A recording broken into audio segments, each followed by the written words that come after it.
Malu chinil kin bishanikesh akateshkanik maya con eshkanik. Buenas tardes, ¿cómo se encuentran? ¿Quieren aprender maya? Vamos a aprenderlo. Behlay yane ilik shokolop. Hoy vamos a ver los números en maya.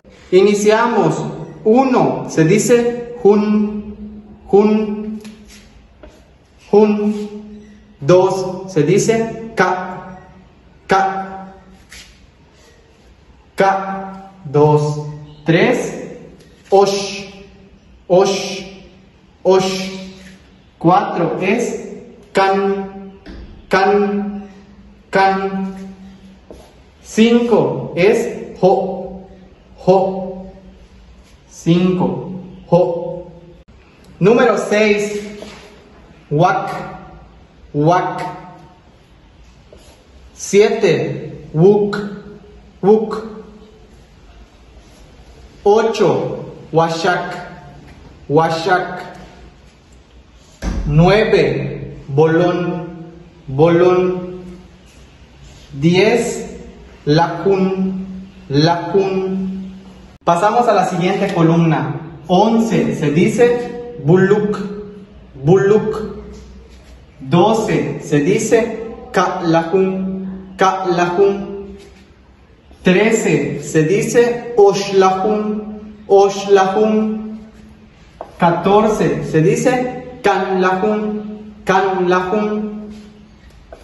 15 se dice holahun, holahun. 16 se dice waklahum, waklahum.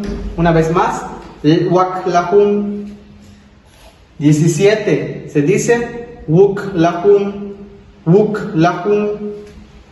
18 washaklahum, washaklahum.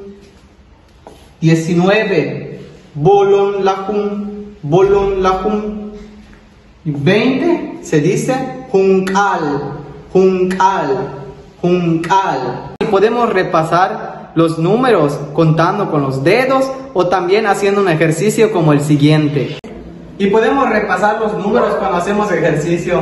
Hoy, como vamos a contar desde el 1 al 20, pues decidí utilizar mi uniforme de fútbol que tiene el número 20. Utilizo el número junkal. Iniciamos con hun, ka, osh, kan, ho, wak, wuk, washak, bolum, lahum, buluk, ka lahum, osh lahum, kan lahum, ho lahum, wak lahum, wuk lahum, washak lahum, bolum lahum.